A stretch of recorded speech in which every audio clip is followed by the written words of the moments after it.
This is a Chronicle podcast, bringing you ideas in the service of medicine.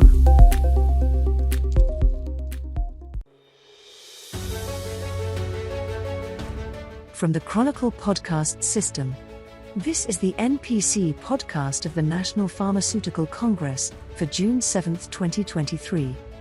The NPC podcast is where we discuss and consider the purpose, process and people of the pharma industry, and today, we'll continue the healthcare conversation.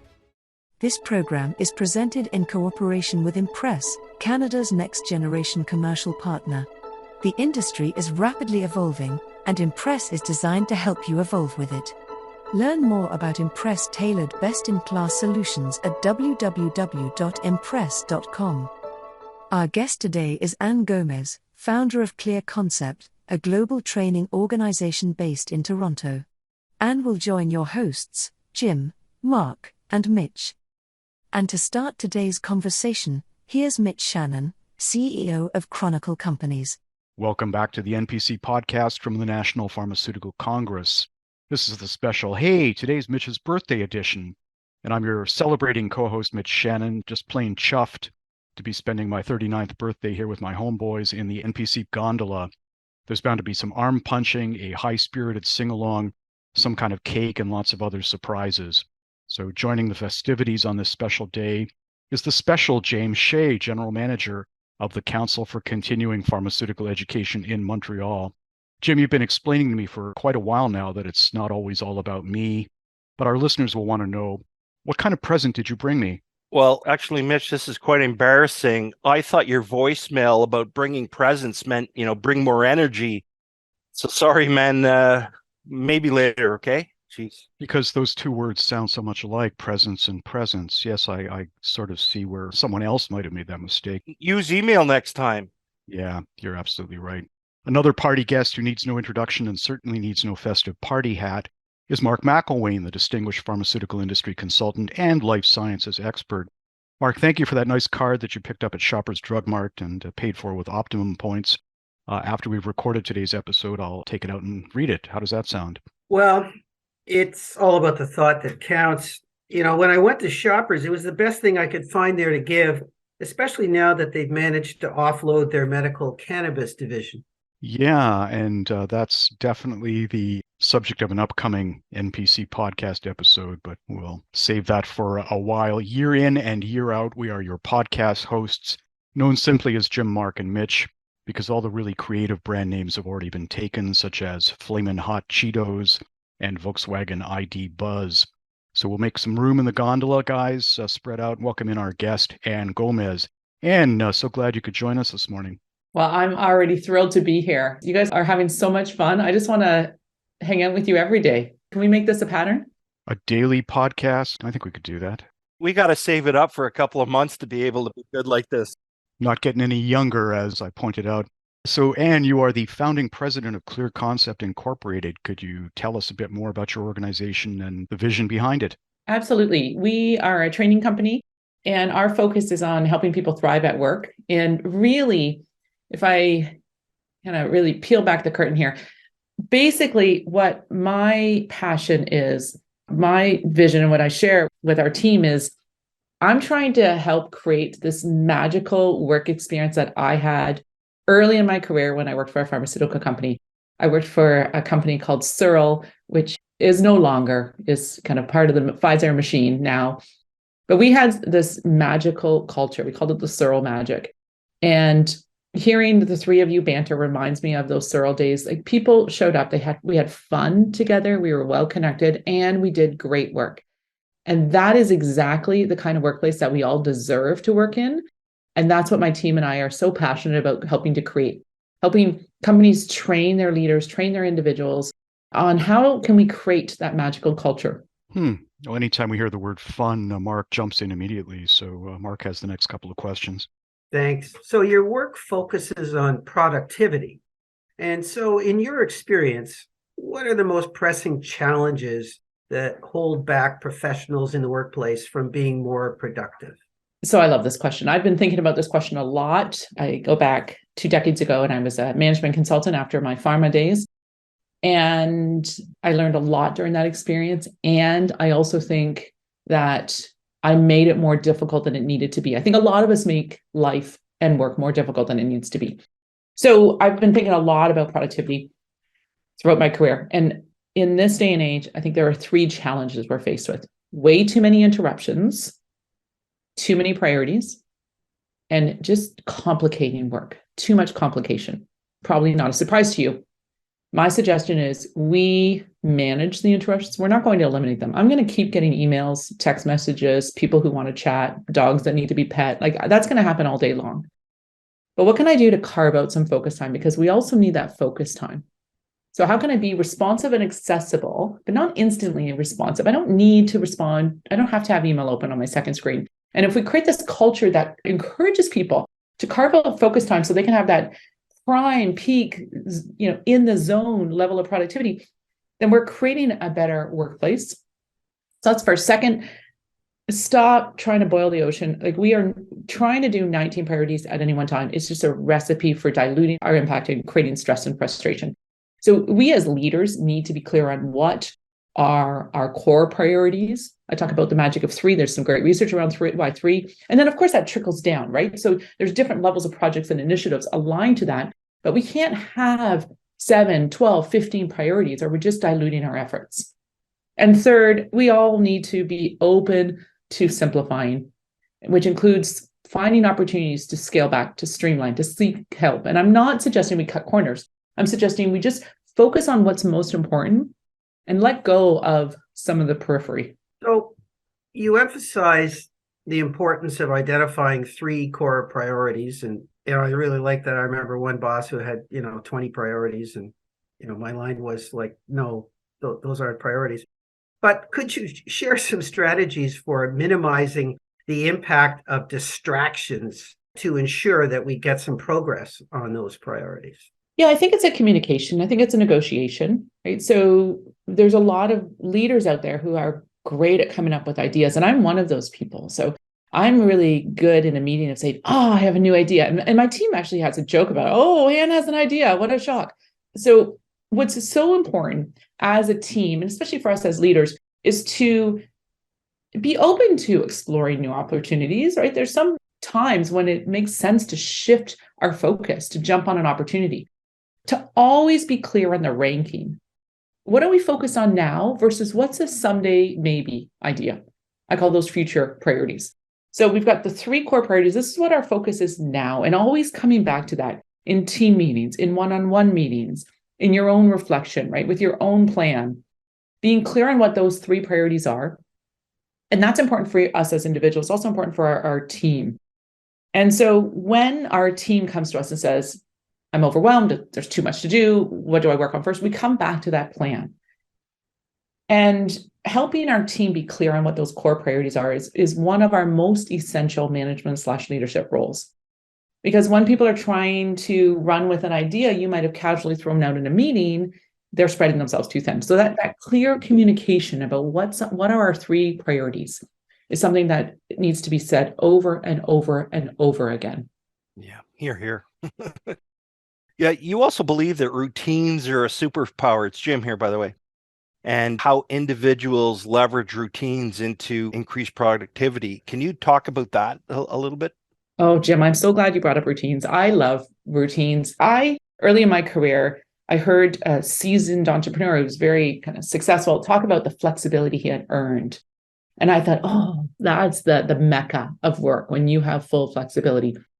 But that was such a flawed myth of mine at the time. What we know is that too much flexibility invites tangents, invites procrastination, invites kind of not optimal work.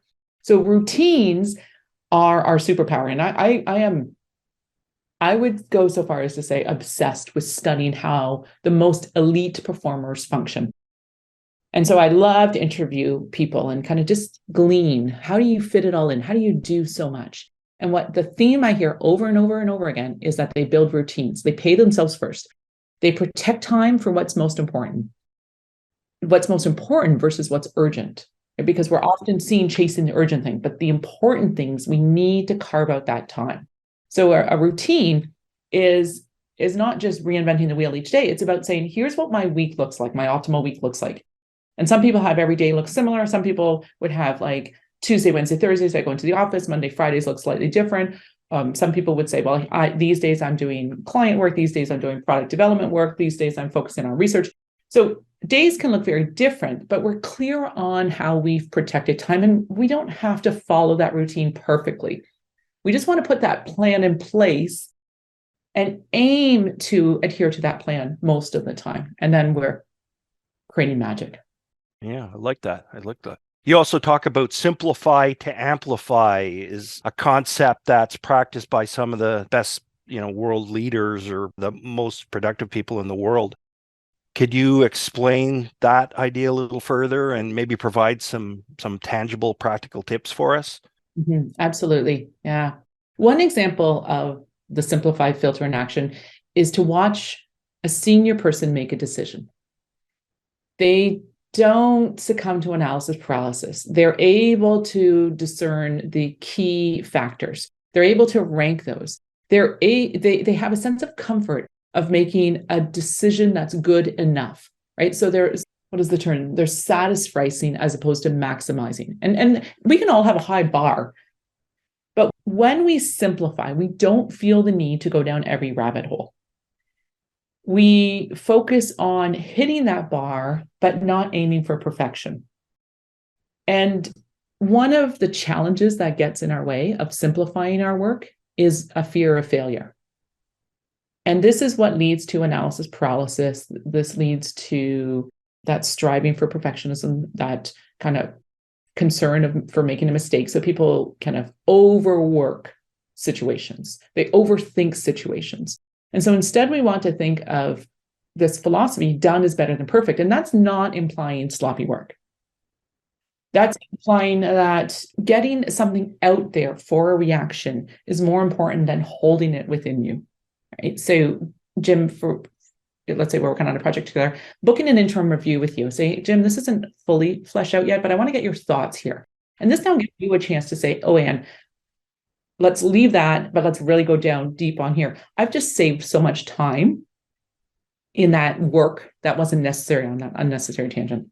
So those are a few examples of how we can simplify. And of course, seek help, right? Too many people are like, no, I've got it. No, I don't want to trouble you. It's all on me. They don't ask for help. They don't accept help.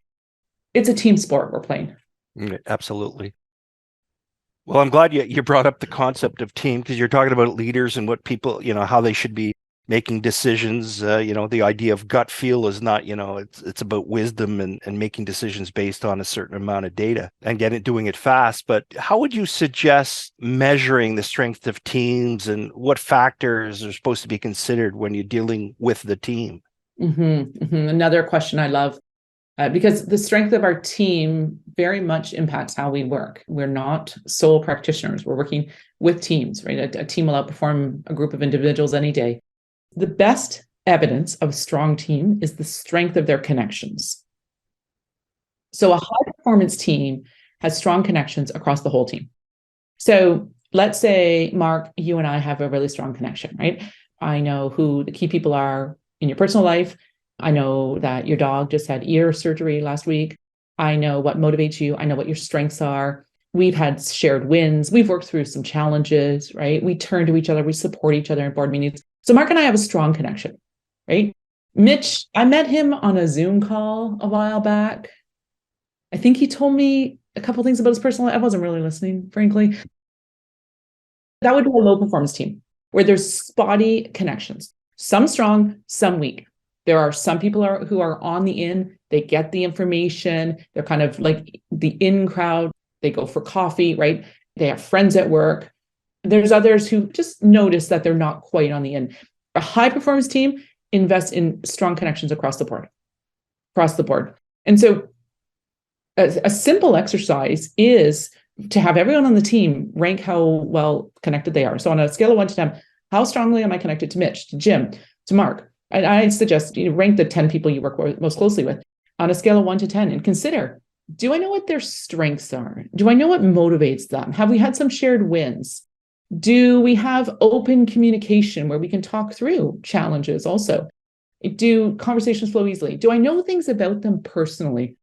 Because if I'm paying attention, then I hear that their dog had ear surgery. I hear that they're planning this epic hike coming up in the summer. And I circle back to that. I show up as my authentic self, and I feel like we have each other's back. So those are the different ways we measure the strength.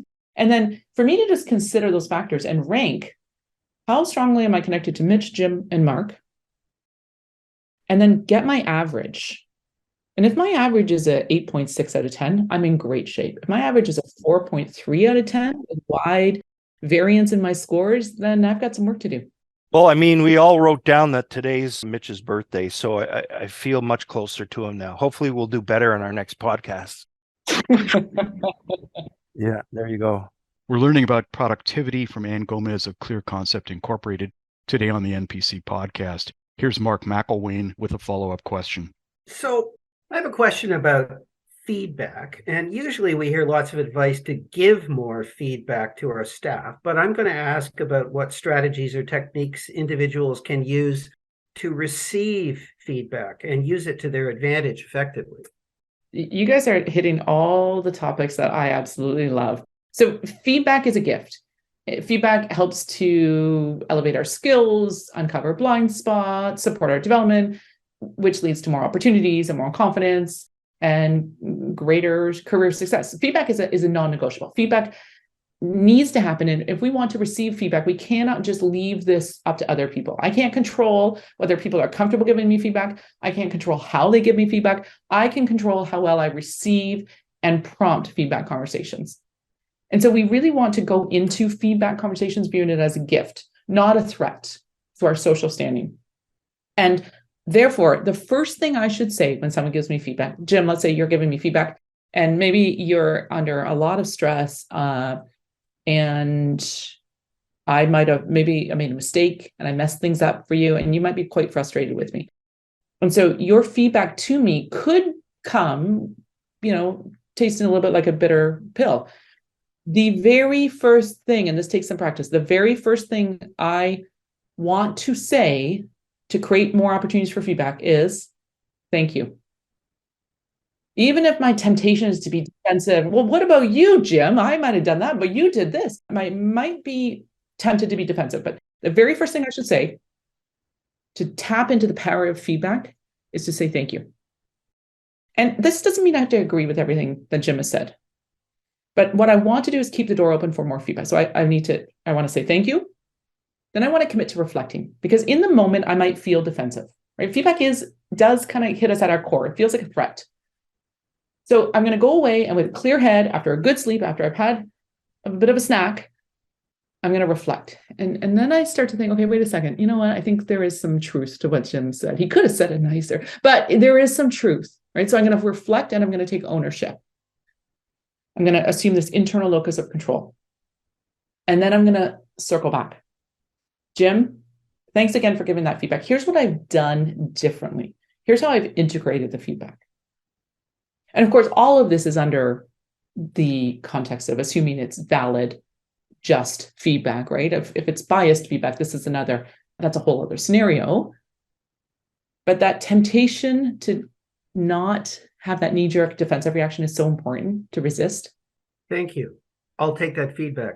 So personal well-being also contributes to productivity. Do you have some advice on how professionals can assess their habits to ensure they aren't neglecting their own well-being? Absolutely. So we all show up more productive. We all show up more collaborative, more resilient, more open to feedback if we are prioritizing our well-being. And I have worked across many industries throughout my career, and the pharmaceutical, the life sciences, the healthcare industry really does show such great leadership on prioritizing well-being. And so it is important for us as individuals to build routines around our well-being and to assess. So going back to the question of how do we evaluate our well-being, to assess, like, how energized am I, right? Our energy is a great reflection of how much we've prioritized our well-being. And there's a lot of people who, you ask them how they are, and they say, oh, I'm tired. I'm so tired.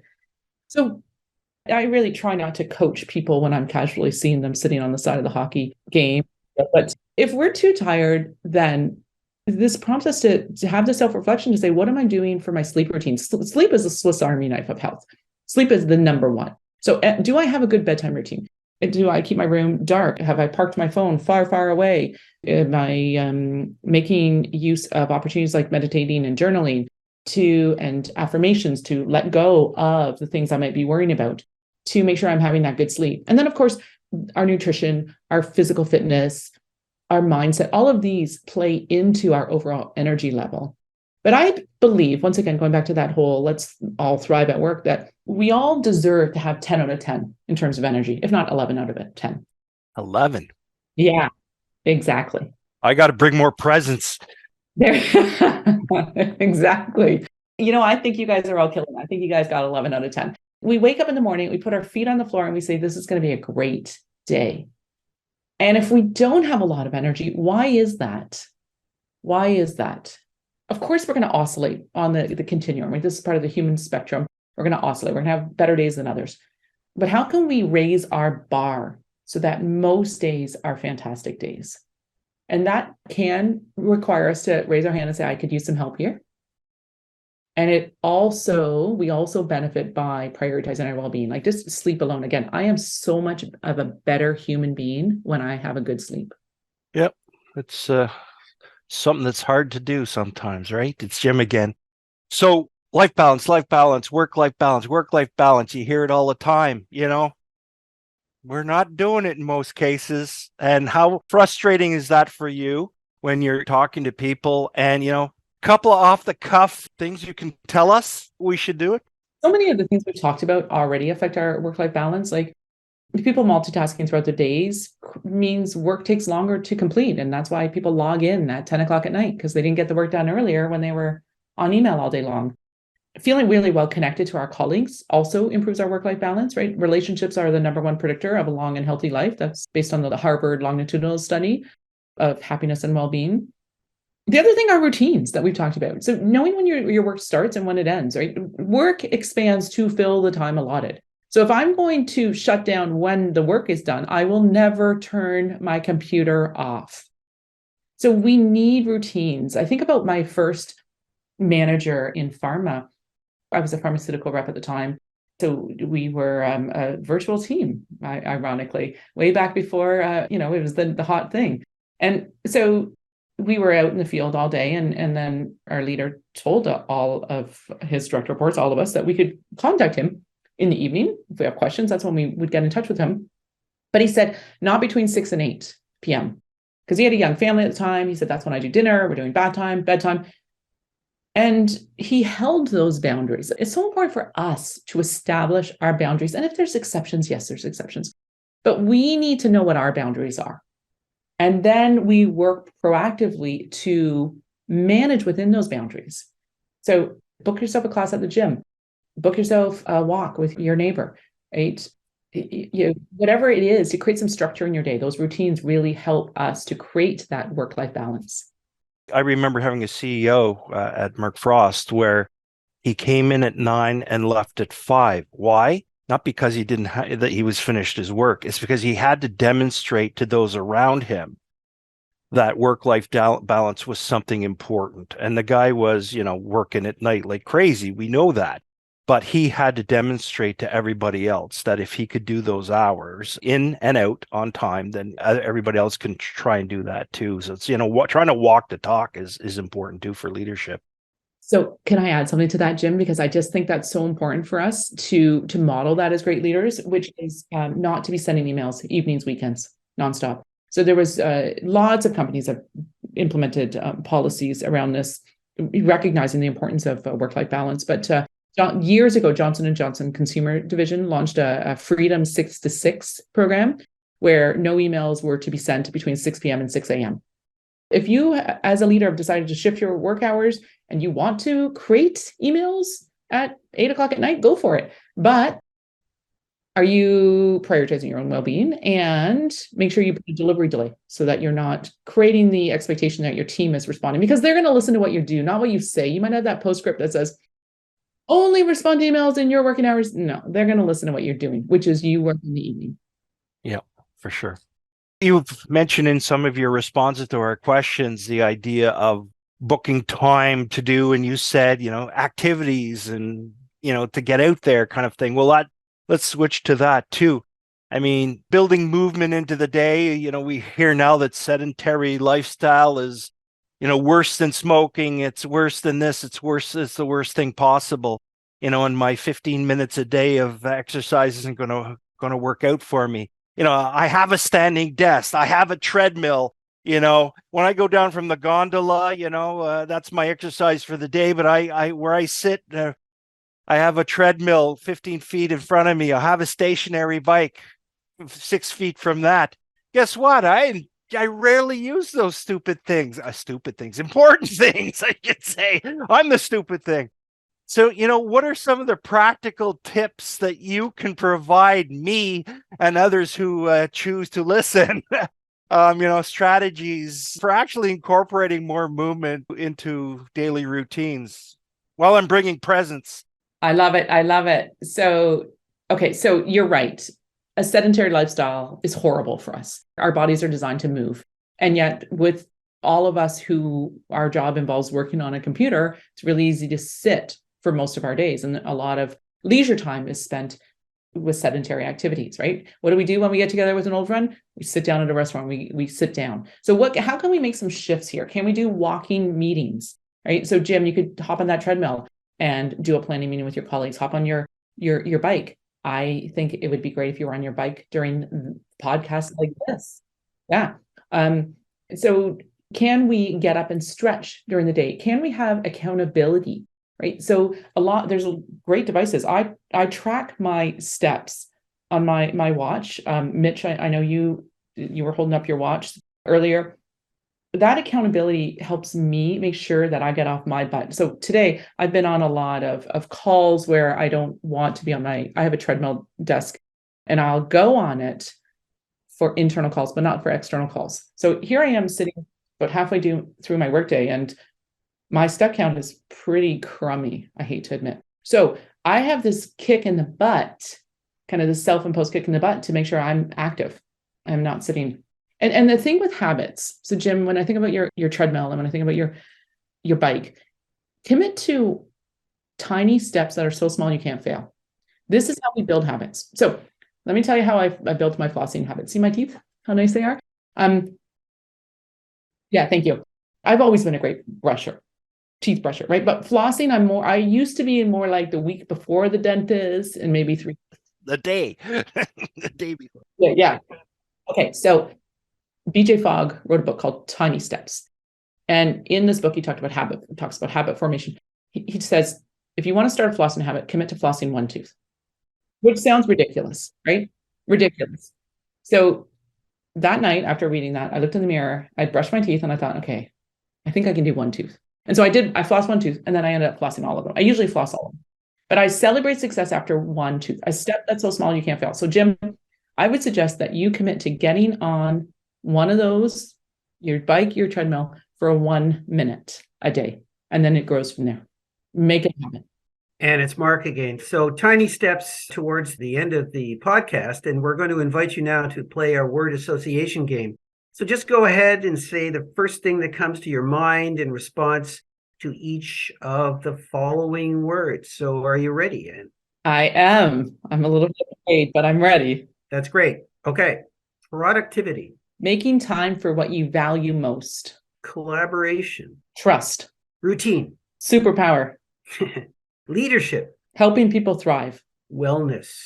Your foundation. Well, what you don't know is that we were actually secretly providing points for those answers, and there's a plethora. A plethora is a huge number to the power of a huge number. I just made it up, actually. I'm bringing more presents. It's a gift that I give with making up new words. So yeah, there you go. I love it. I'll take that, plethora. Excellent. Yeah. We talk about getting more active, and there was nobody more active than Indiana Jones in his Stetson. It's time to put on your soothsayer's hat, enter our prognostication corner, spelt with a K because we can with a K, and, make some bold predictions. So what bold predictions do you have for the life science industry, or, how about the coaching and, understanding people industry during the next 12 to 24 months? Okay, so as I peer into my crystal ball, what I think about is what we've just come through, this pandemic, where employee bases became so much more empowered and willing to lobby on behalf of what they want. And there was a lot of job switching and there was a talent shortage. And so employers wanted to make sure that people had what they wanted. And then the question becomes, well, that's elastic and a bounce back, right? So during slower times, when there's less shift, will there be kind of less employee-driven autonomy and power? And I don't believe there will. I believe that the world has forever shifted and that the highest performance teams will be those who understand the power of creating high performance cultures, granting autonomy, helping people work with meaning, helping people feel connected to a bigger purpose and connected to colleagues. And like I said, my very first full-time work experience was in life sciences and pharma. And I believe that pharma has the opportunity, and health sciences has the opportunity to lead the charge here. I've worked across a number of different industries in my years, and I certainly come across some examples of high performance teams, but not as consistently as I see in this sector. And so I think what we're going to continue to see is the life sciences industry continuing to lead the charge about what a high performance team is going to look like. One supplementary question is that certainly the manager and rep relationship was virtual in many cases anyway. Do you think that because of a large proportion of, the pharma industry already having been positioned in a virtual relationship, telephone calls, these types of things, using WebEx for 15 years, do you think that we might be ahead because of that? It's a good question. Probably. I think what, in my experience, I've also observed is the appreciation for in-person time in addition to the virtual teaming. So I am a fan of hybrid work because I think that's what creates the best opportunity for all of us. We know, and the research is very clear on this, that we're social beings. Meeting on camera is way better than meeting on phone, right? We can see body language, we can kind of pick up on cues from one another, but it's still an artificial construct. And our brains view it as an artificial construct, right? We know that when we meet in person, we sync with each other. We get to know each other better. We pick up on more nuances. Our brain waves synchronize. And so teams that lean into also prioritizing time to spend time together in person are the ones who win out. So maybe going back to your question, some of the virtual teams in life sciences, are they at the head of the curve? I think yes, in that they also appreciated the need to have some in-person time. Most teams were not exclusively virtual. So Ann Gomez, you've shared some dental hygiene tips and a few other unexpected topics. Let me tap into the power of feedback and say thank you for spending some time with us today and all those pointers. And by the way, you do have very good teeth. I thank you. My dentist is very good at what he does. To our listeners, thanks for listening. We'll spend some time with you again next week. If you've got questions or would like to be in touch with Anne, just send an email to health@chronicle.org. We always invite your comments about today's conversation. And here's something I just thought of. If you attach your question as a short voice clip, you might just find yourself part of a future episode. Imagine the respect you'll get. We hope you enjoyed today's NPC podcast. If you did, please like it, rate it, recommend it, and remember to share it with your network. You can find us wherever you get your podcasts. Or, for the verbally inclined, just ask your smart device to play the National Pharmaceutical Congress podcast on Audible, Spotify, Amazon Music, YouTube or TuneIn Radio. The NPC podcast is presented in cooperation with Impress, Canada's next-generation commercial partner. Check them out at www.impress.com. This is your announcer, Leona Void, speaking. This podcast was produced by Jeremy Visser, with help from Kylie Riebernick. Research for this program came from Alan Ryan. The musical theme is performed with casual confidence by the NPC Podcast Orchestra, under the direction of Maestro Lars-Erik Milbrook. We'll speak again next week.